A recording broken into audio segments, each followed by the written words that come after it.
What's going on, beautiful people? It's your boy, Mr. Meyer, with the fire, here to share ideas and take the collective vibration higher. And my sole intention is to reconcile all paradox with love and truth. I love you. And today, this is going to be a little something about the people that got Venus in the sign of Leo. Today is the last day of Leo season, and I want to give this archetype from a more holistic perspective and also start our series on the Venus signs. So as I'm doing that, we got the Ace of Cups and the Sun coming right out. Let me tell you about Venus, let me tell you about Leo, and then we're going to talk about these people, okay? So if you're excited down the clown, hit that like right now. Why not? Doesn't cost you anything, it's actually free. Ooh-wee. So what is Venus? Venus is the second planet after the Sun, and she actually glows, I don't want to say the brightest, because it's debatable. Some people would say Jupiter is the brightest, but one thing about Venus is she is the hottest. That is a fact. And it's kind of funny, I don't mean to nerd out, but because Mercury is closer, you would assume Mercury would be the hottest one, being near the Sun. But Venus being second actually is way hotter because of her atmosphere and that greenhouse gas effect where the heat gets kind of trapped inside the atmosphere. So also Venus spins backwards in the opposite direction as the majority of the other planets. So that in itself is very significant. Venus is about attraction. It's about bringing things in, and it's really how you glow in life. So when you look at Venus within your chart, just understand that she rules over Taurus and Libra, the second and the seventh house. So she will show us how we survive, how we live. It's the innate pleasure-seeking energy that animates all of our lives and helps us meet our needs, whether that's food, security, relationship, shelter, etc. Even our higher ideals about life. A lot of us know already Venus is about relationship, but it's more important to note Venus is how you relate to yourself, and that's the basis for every relationship you form, and that sets in stage and in motion higher ideals you have about life itself. And on that note, it's said that Venus is the lower octave of Neptune, and Neptune is the higher Venus. So there's deep spiritual implications to the way that we relate and the way that we love, okay?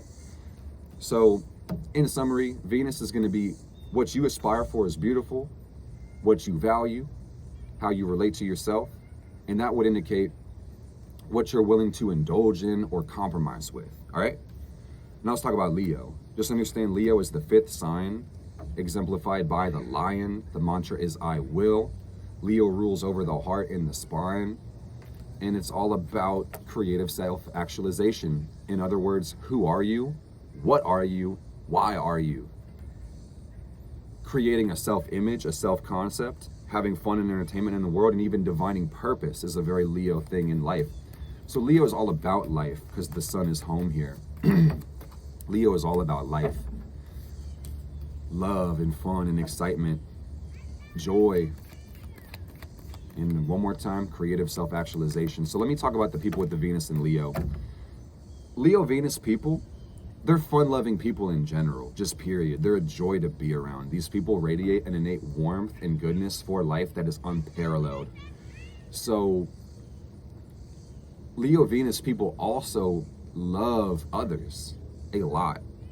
There's a deep joy these people get from relating to other people as well, to have people in their life. And I will say that this reflects a deep need to be recognized and to be paid attention to and to be celebrated. But when a Leo Venus person likes you, cares about you, or even considers you friend or family, the loyalty and love that comes from one of these people is intense.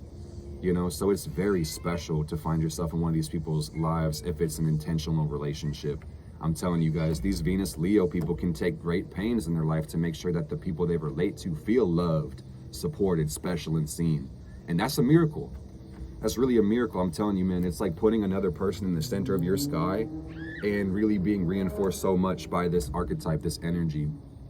And on some level, the Leo Venus people love giving. They love literally seeing how their energy affects other people. So I will just say that this is one of the more selfish types of love, and there's nothing inherently wrong about that. This Venus Leo energy is a selfish love, you know? And that's very important because if these Leo Venus people don't give to themselves, they may feel kind of drained, they might feel kind of dry, and then their connections and investments with other people may be based on fear and scarcity. So it's really important that these Leo Venus people put their own needs first and make sure they meet them first, last, and always, so they can really show up and be their whole self. And some of y'all be fucking this up, I'm telling you. I'm not trying to be a dick, but Spirit's telling me to be more emphatic about this. Y'all have toxic relationships because you're not centered enough in yourself. That's what it is, man. This reflects a deep desire to feel special. And what that's going to mean is recognition on a core level. And only you know yourself like yourself. So rather than trying to force or get another person to desire to see you on the core, love yourself. Appreciate yourself. Don't expect from others what you're unwilling or not giving yourself.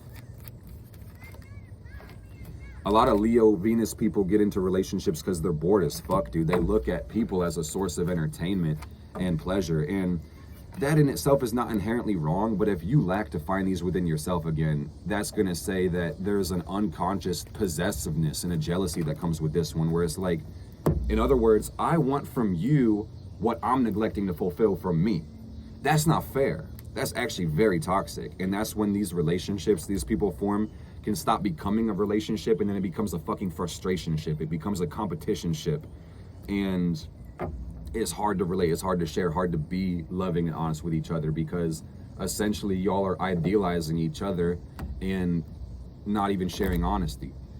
So that's kind of rough. And I would like to spin it back to the more positive parts of this, but simply put, don't forget with Leo Venus that love of yourself is not only necessary, it's absolutely imperative, which are damn near synonyms, but I just want to say, for your safe and everybody else's, and for the love of all that is holy, make self-preservation and self-love your number one priority as a Leo Venus, because these people really do love life, but if they don't see themselves as the giver and the source of life itself, that consciousness that can create, these people may feel like they aren't receiving what they truly are worth.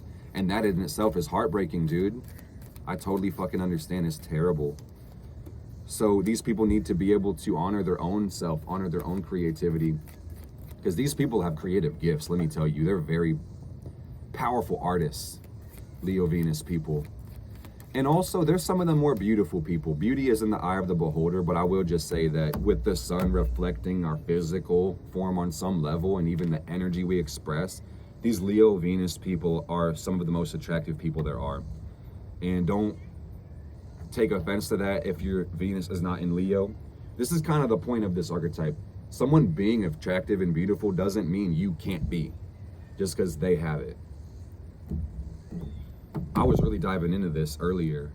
We have to be so loving, centered, and appreciative of ourselves that we don't consider others as threats, that we don't buy into the illusion of scarcity, or that there's only a limited number of praise units and love units to go around. No, love is infinite, my friends. So let's not rock ourselves to sleep or feel like there's a lack, because that's not true. Ooh to the woo. Principle is abundance. You feel me? Yeah. So the unfortunate thing, which is actually a beautiful thing, but quite confusing, is that if you have your sun ruling your Venus, in other words, your Venus is in the sign of Leo, you may be looking for something in other people that you can really only provide within yourself. And when you realize that, your relationships are going to get a lot more stable and honest. And you'll also realize the parts of you that are holding you back from intimacy, which is most likely resentment, fear, jealousy, possessiveness, self-hatred, shit like that, not feeling good enough within yourself, looking to others to complete you, not accepting your own praise, not good. These people do love their creations, or they look at their creations to love them. So again, you better love yourself wholly and unconditionally, because these people can be the best parents for real, but they could also be the worst parents. I mean, really, we could say that for every archetype and sign, but I think with what I've broken down already, you know, you should be able to see holistically what I'm saying, dude. The Venus Leo people are some of the most amazing parents, because they really give love and encouragement and praise and acceptance to their kids, but at the same time, they also may project a lot on their kids if they have unresolved issues, because of their way that they value and get life and substance from their children, their creativity, their endeavors and projects. So I just want to say, man, you got to be whole, and you cannot look at children or relationships as a source of fixing or completion, because that's not it. That's going to create more fucking trauma in the long run. Let's not do that. And that's a little bit dark, but hey, dude, Venus is retrograde in the sign of Leo as I film this, and I just want to say we're all winning, we're all understanding this on a deeper level, but sometimes it's painful to realize that you've been missing out on love because you've neglected to give it to yourself. Ouch. So take time to love yourself, celebrate yourself. How beautiful. I'm gonna cut it at 10 minutes, guys. This has been an honor and a privilege to talk to you. Thank you for giving me your most valuable resource, which is your attention. That's kind of meta, isn't it? It's Mr. Meyer with the Fire, here to share ideas, take the collective vibration higher. My sole intention is to reconcile all paradox with love and truth. I love you. I hope you hit that like button. I hope you leave me a comment. I hope you talk to me. I'm gonna see you guys soon. Blessed be, blessed we. Yes, indeed.